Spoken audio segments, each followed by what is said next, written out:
blah, blah, blah, blah.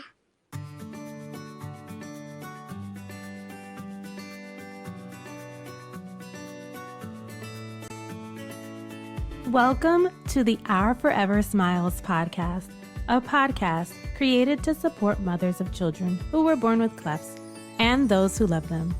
I'm your host, Laura Arroyo, and I'm also a mother of a daughter who was born with a surprise cleft palate.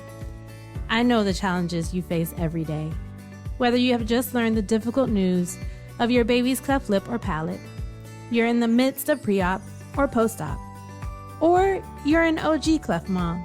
This podcast is for you. In a weekly conversation, we will talk about everything from feeding and speech therapy to surgery and school. We'll share tips from guest experts and advocates and even share a little joy in the process. You can listen to Our Forever Smiles wherever you listen to podcasts. Don't forget to subscribe and stay tuned.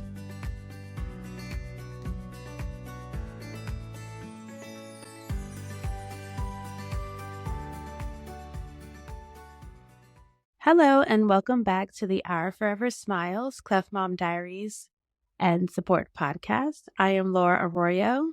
Before we jump into this episode, I would like to invite you to join this community to hear conversations with other cleft moms and advocates that will help you feel supported along your journey. All I want you to do is click on the follow or subscribe button. I love your support. It is incredible to see us all come together, and we're just getting started. So I can't wait to go on this journey with you. Thank you so much for subscribing. We have so much in store for you this year. As a note, we are not medical doctors and we do not intend for you to use the information that we share here as medical advice. We're parents and we're advocates who love our children, and we're just sharing our own personal experiences. I am really excited to speak with our next guest because I met her through one of the Facebook groups that I joined to start to find a community and just a little bit of reassurance through my daughter's cleft journey. Corinne is one of the admins for the Cleft Lip and Palate Facebook group, and Corinne is also a wife and mother of two wonderful boys, which she's already said that her son wants to plug his YouTube channel, so we will also make sure to do that here as well. But I'm particularly interested in her story because Corinne was born with a cleft. Welcome, Corinne. Thank you for having me today, Laura. Yes, I was born with bilateral cleft lip and palate, and it was not genetic, and it was kind of a surprise.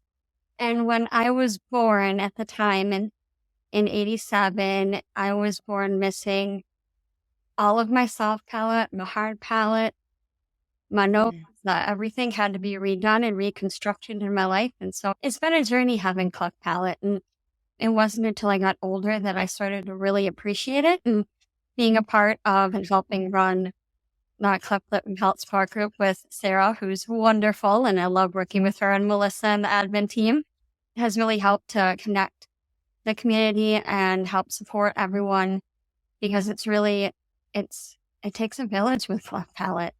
You think it's just a facial, and no, there's so much more that goes into having cleft palate. Yeah.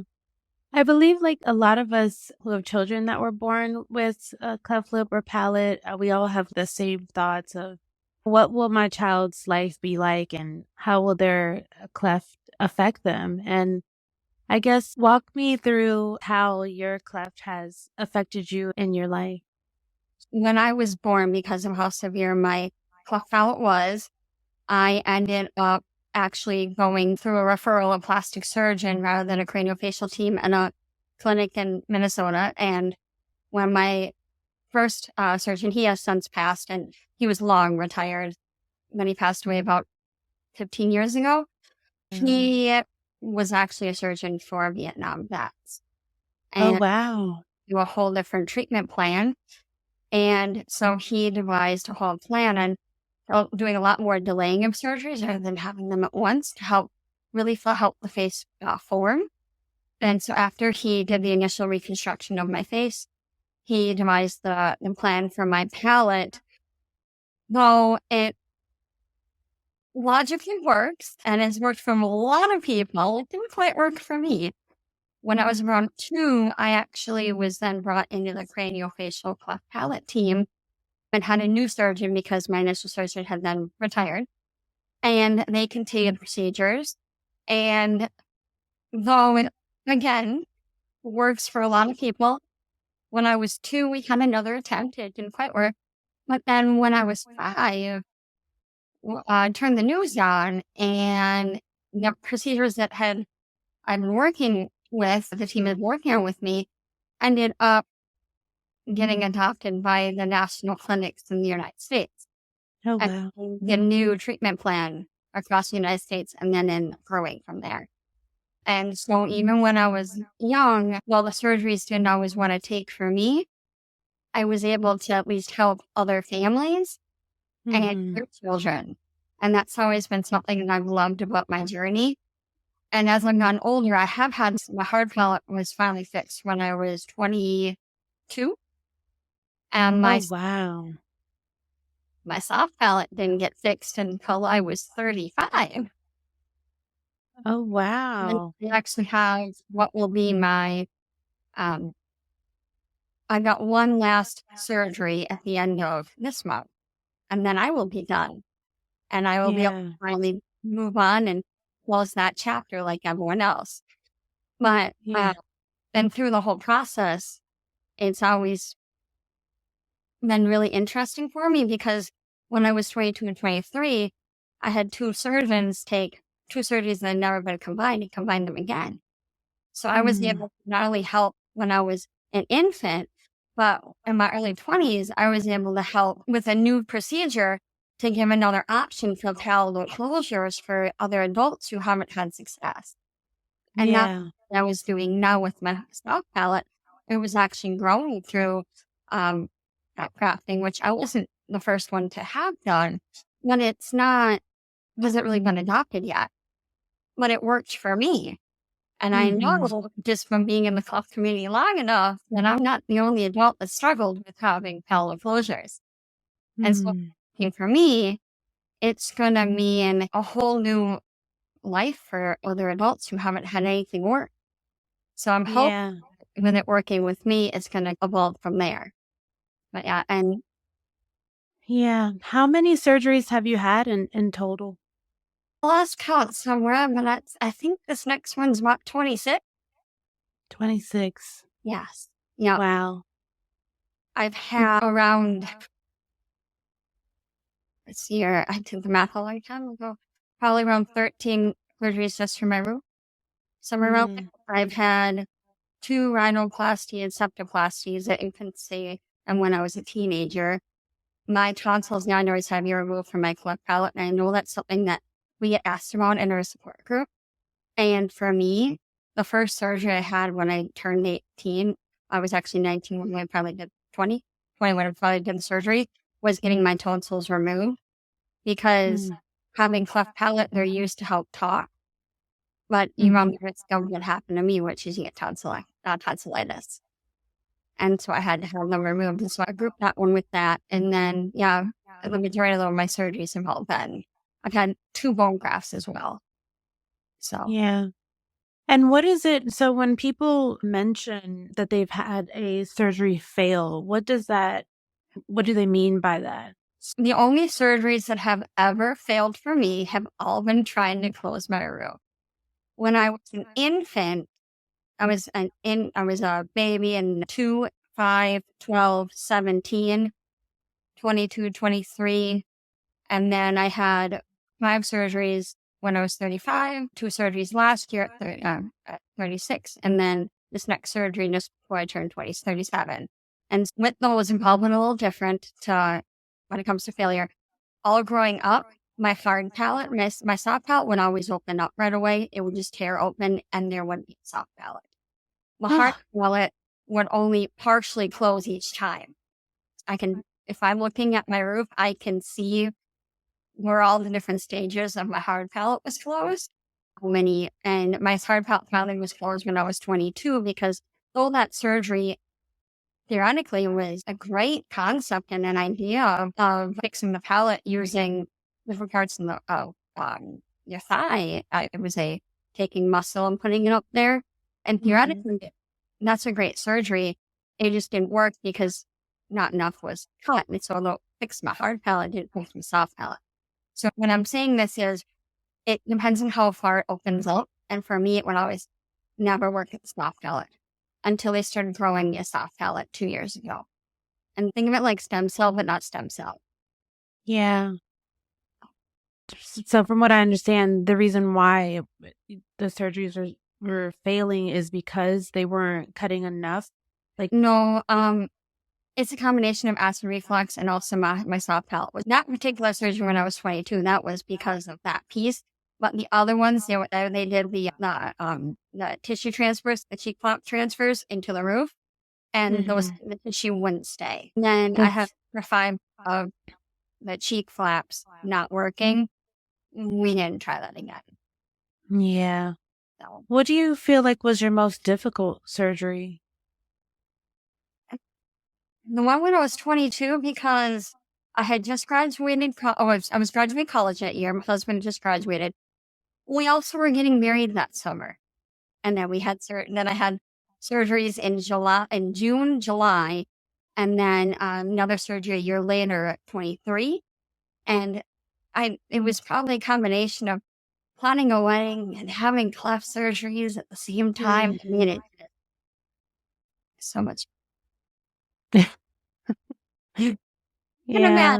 Yeah. No, I'm even with my daughter. One of the things I'm grateful that she will probably only have one surgery. She had her palate repair, but that was something that was like really concerning to me. I didn't want her to have to experience that type of pain multiple times. And so I empathize with people that have to have multiple surgeries and that really have surgeries that fail, because even the one surgery that my daughter had, I know that she was in a lot of pain, and what that does emotionally to physically to her. She's the baby, so she doesn't really understand like what's going on or what's happening to her, which I don't know. There could also be some emotional things going on as well, but just the way that's like impacted just our family and the way that we do things in our household, and just emotion. It was an emotional thing for us, and very stressful and worrisome.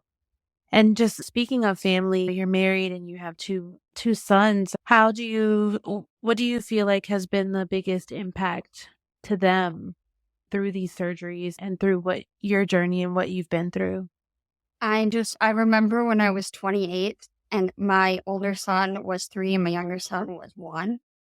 And that surgery was an emergency unexpected bone graft for the center of my bone. The bone graft that was done when I was 12, no longer was taking. And so I had to have that. And I just remember thinking, surgeries for my cleft palate, if there's one thing that's always been there, and knowing that I've always would have to have surgeries because my roof wasn't fixed, was the stress and the emotions of having any surgery related to my cleft lip and palate. That was always really hard for me. But my husband's always been supportive. He and I, we've been together, it'll be 17 years this April. And he has always been so supportive of my surgeries. And he was really right there with me and helped with the kids. And so that was the first time I experienced having surgery for my cleft lip and palate with my kids around. And then in 2021, we had to medically move to the ocean because my cleft palate could no longer withstand the climate of Minnesota.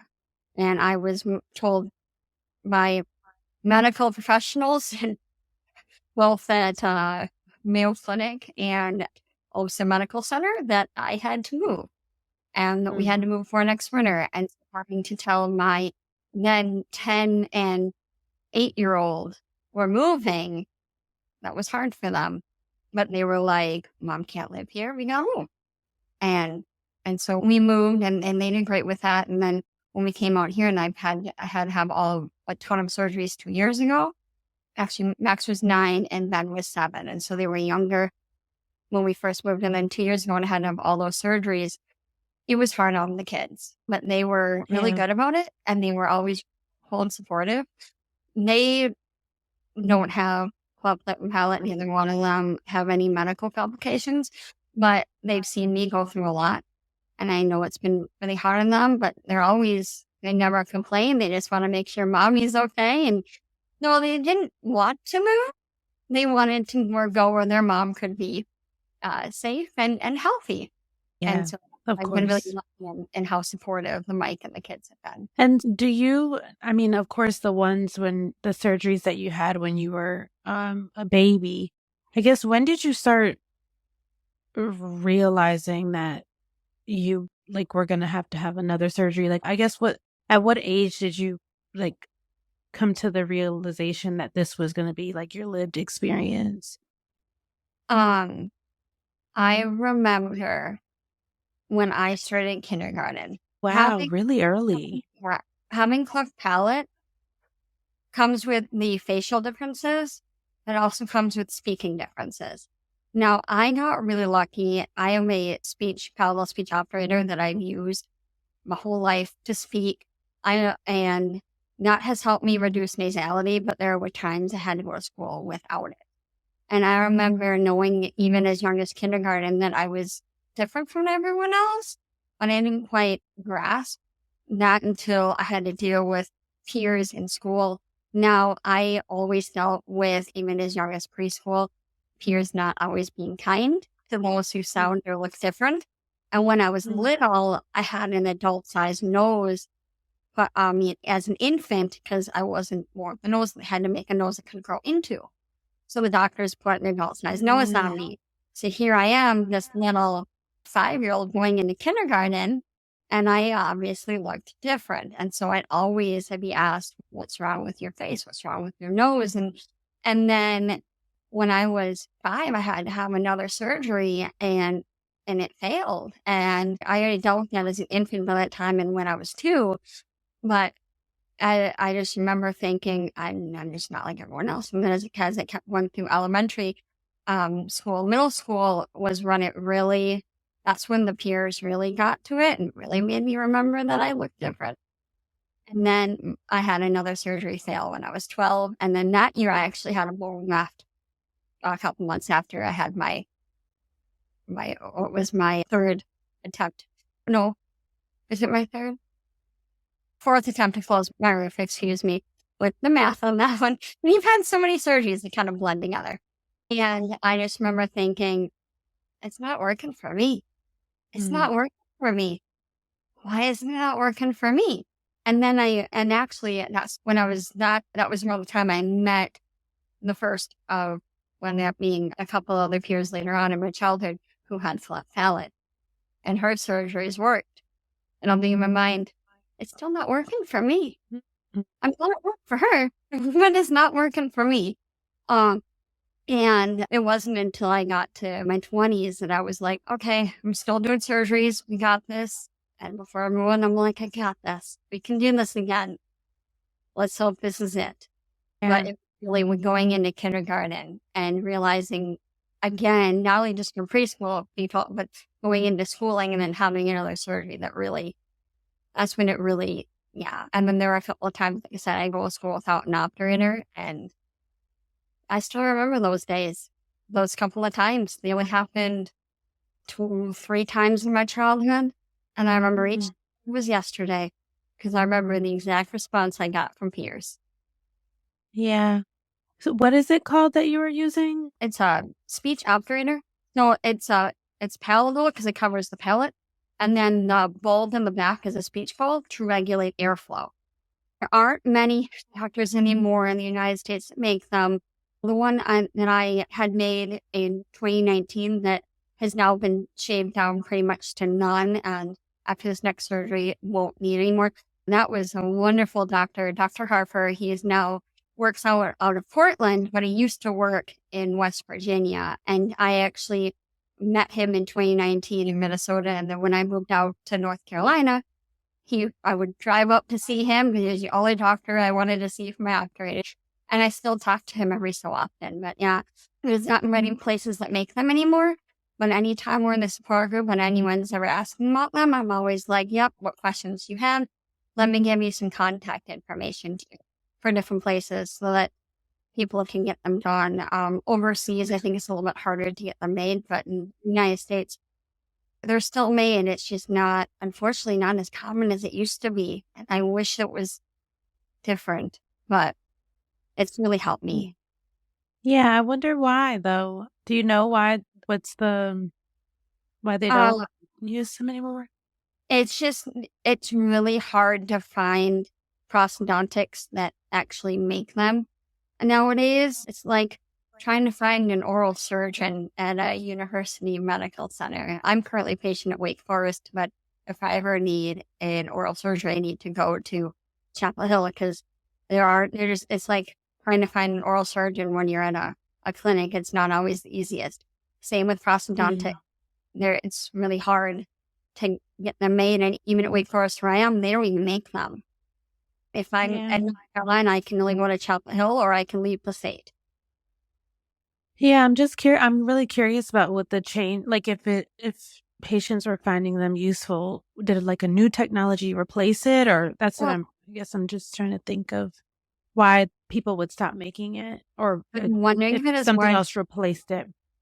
I think it might be having to do with more of the surgery starting to work more, because if your palate is closed, it ends up being easier for you to manipulate the airflow in the mouth and not reduce this nasality. But if the soft palate doesn't go far enough back and you have too much of a gap, you can't regulate the airflow, which is where an obturator comes in to fix that. Yeah. The smart muscle that moves when the airflow goes through. I see. And yeah, that was mentioned to me as well. With my daughter's palate, they said that would be reason enough to have if we wanted to have a second surgery, but they wouldn't be able to tell. They mentioned that until they wouldn't be able to tell until she developed some speech. So around, I guess anywhere, I think they said between 2 and 4. And yeah, I've been really curious about that because I have seen in some groups as well, some people that were born with cleft lip or mainly palate talked about the nasally speech. And so that did come across my radar. And now you mentioned a few doctors having 26 surgeries in your life is quite a bit. So you've seen quite a few doctors and even into your adulthood. How do you choose now who to work with? I feel as a child, you aren't really choosing, right? It's someone else chooses for you. But now that you have the ability to choose who you want to work with, how does that process work for you? What do you look for? So as I've gotten older, because I've had so many doctors, and some doctors I would not see again. And by now, most of the doctors that I had as a child have retired. But I'm extremely particular in what I look for in a doctor because I've been around the block. I know what I'm doing, and I know that how difficult my palate is. And when I was in my 20s, late 20s, my doctor that I'd had since I was 2 had retired. And I needed to find a doctor because, though he was wonderful, the doctor slotted into, I'm like, I just feel like this is a good fit. So I need to find another doctor. And because I went to the Mayo Clinic, which is really well respected, it was hard to go to other places because they said you can just go there. And I'm like, yes, you're right. I can go there. But I'm seeing what else is out there. And when I was 31, I found out that my initial doctor that I'd had since I was 2, Dr. Bay, came out of retirement. So I added myself to his patient list at Olmsted Medical Center. Great facility, wonderful staff. And I didn't have to tell him who I was. He already knew. In fact, when he walked so fast and figure it out, he goes, I was at your wedding. I knew instantly it was you. And he was wonderful. He was great. And he was one of the doctors that had told me I needed to move. And then when I moved, he said, the only place to call Wake Forest. And I said, if you're telling me to call Wake Forest, I'm calling Wake Forest. I'm not going to question it. And that's how I ended up there because I trusted that because he knew I'm extremely particular and I'm going to do my research because I was like, I'm going to come back to Minnesota if I need to. He ended up retiring the same time I was moving. So he retired again. Yeah. And so when I got out to North Carolina, I called Wake Forest and I said, I need a new doctor. And knowing that I had cleft palate, knowing that I had all my experience with my roof, and at that time I wasn't expecting a miracle. I just wanted to have my roof maintained with continuous treatment, because as an adult, if you don't maintain continuous treatment, insurance companies won't always cover you anymore. Unless we get a certain Ensuring Last and Smiles Act passed, which I'm working on for the team on. Anyway, so I ended up on Dr. Runyon's patient list. And when he walked in, I didn't even tell the university that I come from, where I come from, because I was like, I don't want to travel halfway across the country. Mayo Clinic does a lot of cool things, but after having the history I had, I wanted to see what else was out there. And having so many failed surgeries, one would probably, because that was the only thing I had left was my root.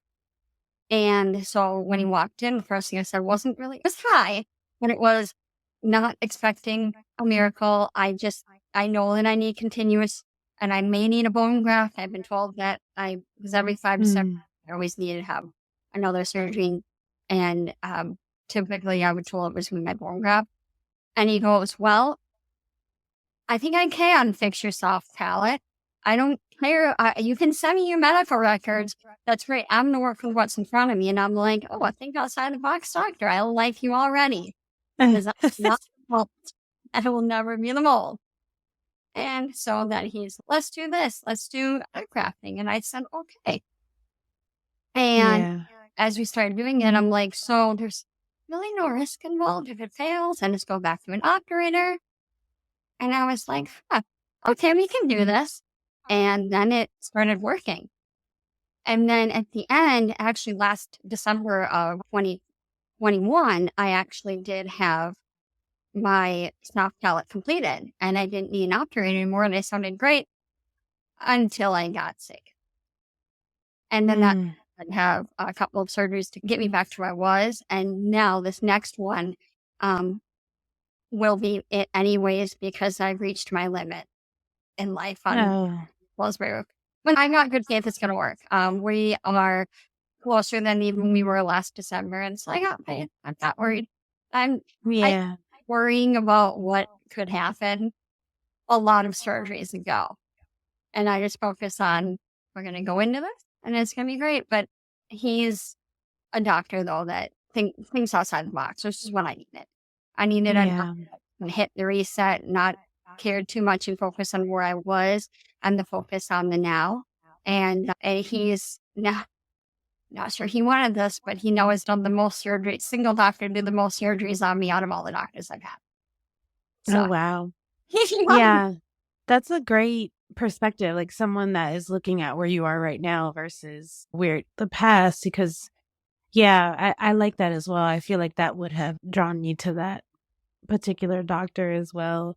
You talked about like maintaining. So you're saying that you have to have, and I plan to have another episode entirely dedicated to ELSA, but I guess talk to me about what that means. How often, what does maintenance look like, and how often do you have to do it? Once a year, I just do a simple visit to just review my roof. And even after this next surgery, when it's fixed, I'm still going to go in once a year, because you never know.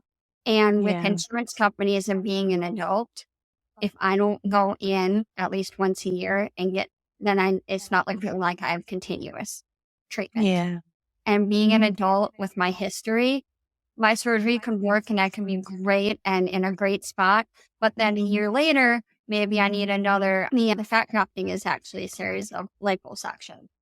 And so we need another injection for the fat grafting. Who knows? And if I don't continuously go in, I could be denied coverage, because most insurance companies deny coverage because they consider it cosmetic after the age of 19. Now, I have never had a chosen cosmetic surgery in my life. And I'm talking, I'm actually a 5-year breast cancer survivor in addition to having talent. I have never had a cosmetic anything of my choice. And so every time I get the denial, and actually my most recent surgery in October, I got the denial letter the day after my surgery. And I look at that and I go, you're denying me because you think it's a elective procedure. What part of my life is elective? Because let me tell you, I don't know. I think you and I have a different definition of elective there, insurance companies. For sure. No, it's ridiculous. But so aside from just like having nasally speech, what are some other symptoms that you've experienced or that other people can experience if they don't have a repair or get repaired or they have a surgery fail? That's actually a 3-part answer to your question. The nasal voice, that is something that is to go in public and look like the average person. And I use that loosely because everyone's different anyways. And then as soon as you talk, if you talk different, I like to use the phrase, the world isn't kind. You talk different. And I can't even count the number of times in my past that I have been looked at differently. I'm very familiar with the under the breath snide comments people make when you sound different. And that is devastating and heartbreaking in the moment. And even after the moment, it takes a while to collect yourself. And it's so when it comes to the nasal voice piece, speech therapy, I did speech therapy when I was little. I had the same speech therapist at the Mayo Clinic from when I was an infant all the way until I was 22. And then he retired once a year by the end. But I got really good at being able to manipulate the airflow with my obturator. And even without, I'm almost talking the exact same, but there is enough nasal open air that to close with this next one. But just remembering, I know people are going to make their comments, but be you, long time to truly appreciate my cleft and my cleft journey, because I let people get to me when it came to my appearance of my voice. And they're just they're not worth the space in the mind. So don't, and if you're a parent with a child and they're dealing with that, just to remind them there's absolutely nothing wrong with them. There's more wrong with how the individual that's making fun of them was raised versus how it is. Because I'm a mom. You can raise amazing, accepting kids. My kids, they see my scars. They've heard my voice. I've got a giant scar on my thigh from when I was 22. They see it. I got the scar in the center of my face. They see it.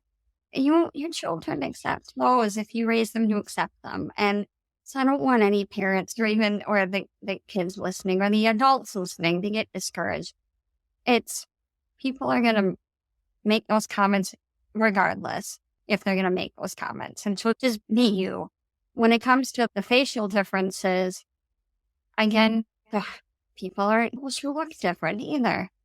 They're going to comment. Don't hide yourself because they're making those comments. In fact, do the opposite. I like to throw a lot of humor into my life. Yes, I can tell. And humor. I joke. No, when I was 22, I had issues with my second surgery. 4 days later, I had to have emergency surgery because I almost died. I have so much humor with those. You got to. I know. People are like, your humor. If you live my life and you understand what I've been through, you got it somewhere. And it's just people. And when people are making fun of another person and you're seeing, you're not doing the world or yourself any favors by not saying something. I tell my kids all the time, you're not going to everyone you meet, but it doesn't mean you can't be kind to them when you need to be by them. Yeah. And my kids all the time, do not be the problem, be the solution, and be that person that's just going to be kind to everyone. If you only want to have to be with that person in a small group and then you're not friends with them, that's fine. But in that small group, you're going to be nice to them. You're just going to be nice.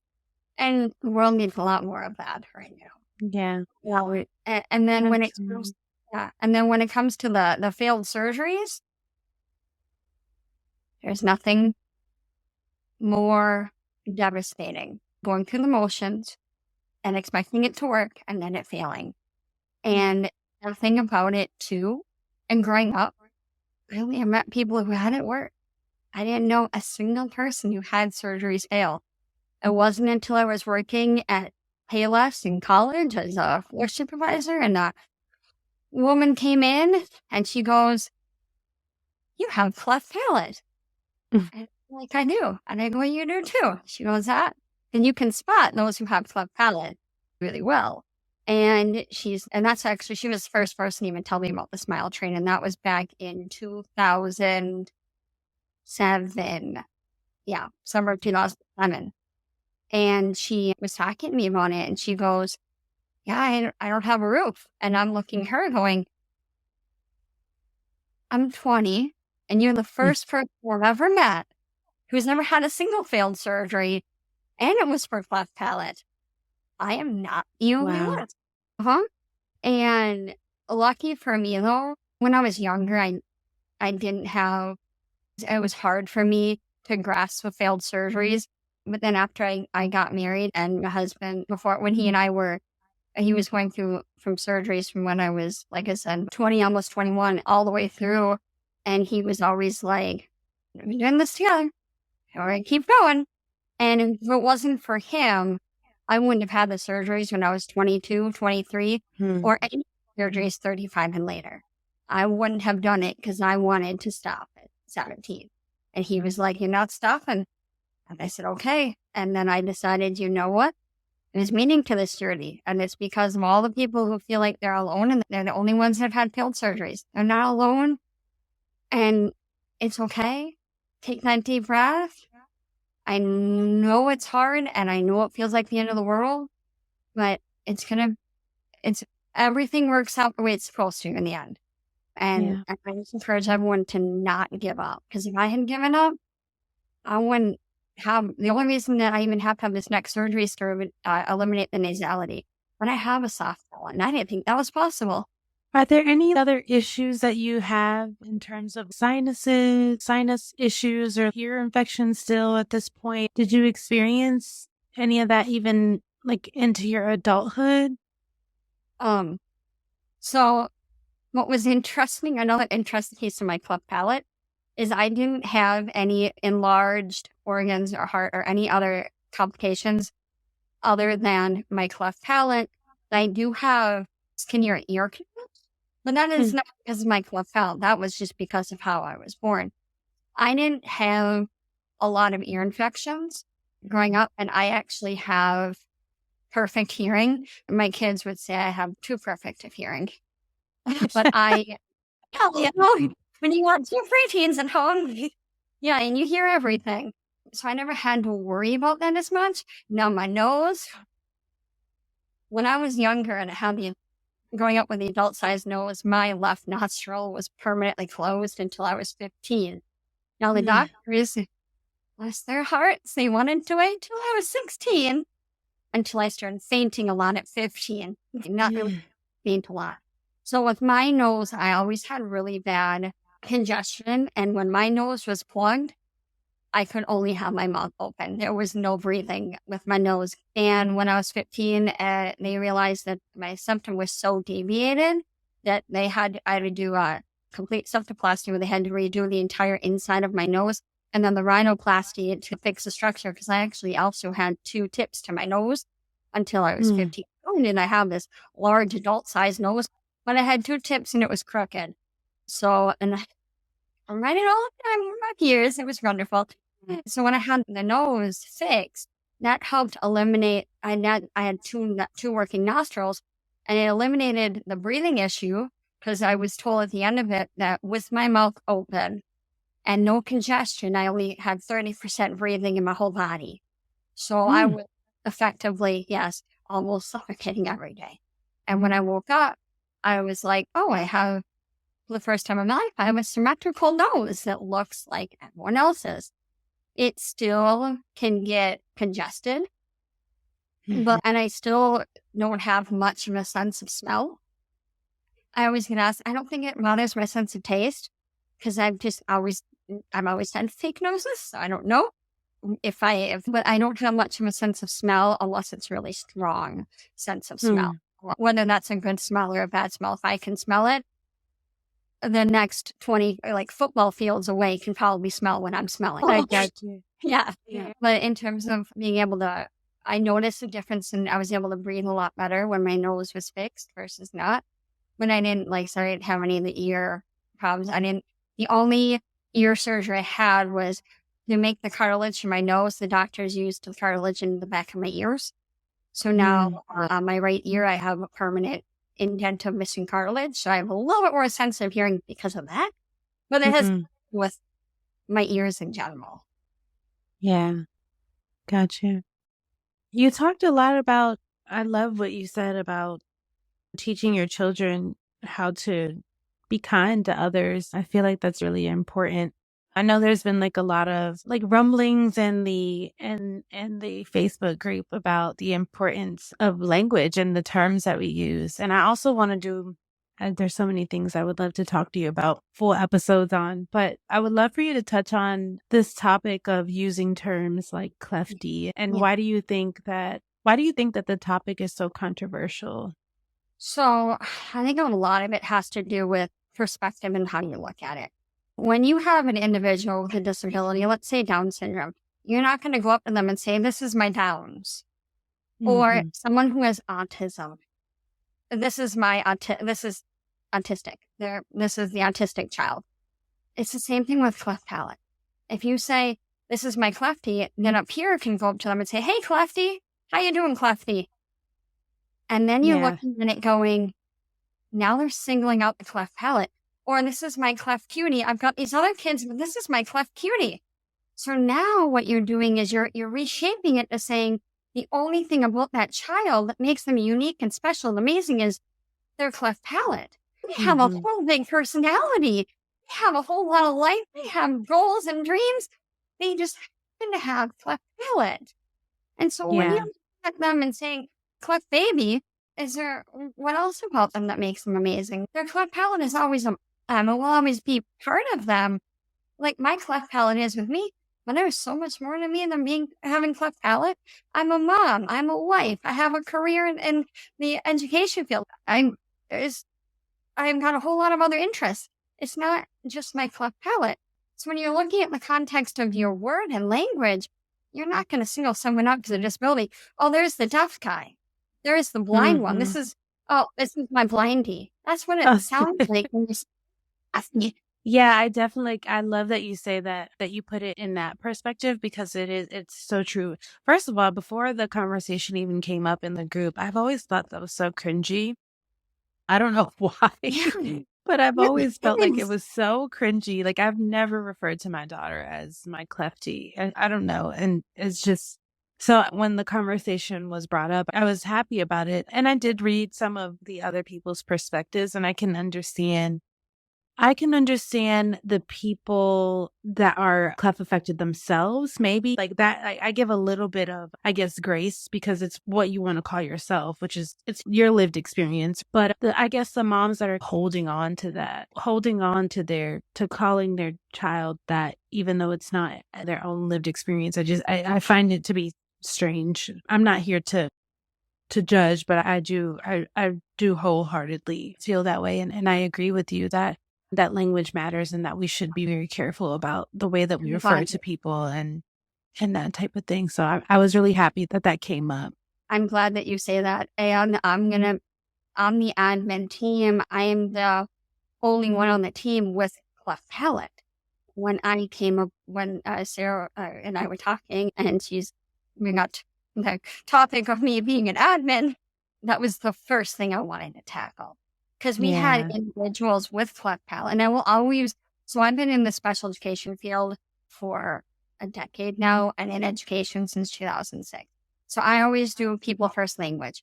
When individuals with cleft palate would complain about the terms, and I would see it myself before I was admin, I'm like, I'm not gonna say anything. But then when I became admin and I sat down and I actually we were in a FaceTime call with myself and Sarah and Melissa, and we were talking about it, and I explained it. They're like, "Oh yeah, that's not," and they're like, "We tried to fix it in the past." I said, "Well, let the person with cleft palate And then bring a couple, most things are positive. Yeah. And no one means to disrespect or give any sort of disdain towards them, or they want to do it as a positivity thing, and I get that. And Cleft Strong, that's not saying Clefty. Cleft Strong is we're in this together. It's like having breast cancer and being the strength with that, fight like a girl.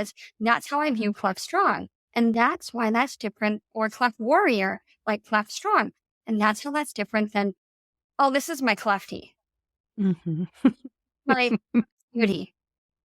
I just cringe. I like so cringy, but I don't want to say too much of the topic because I do want to have an episode on that. Just these stigmas and obviously language and why language matters. Invite me back to any future podcast.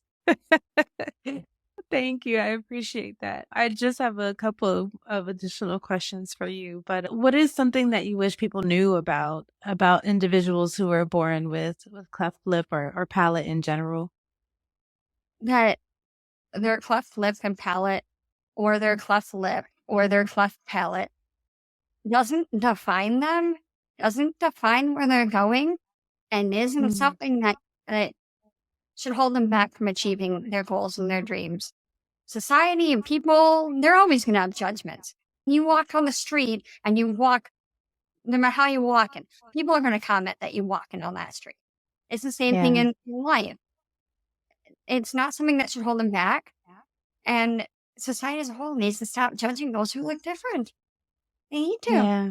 You take a step back, breathe, understand not everyone's going to fit in the same box, and then move forward with their life.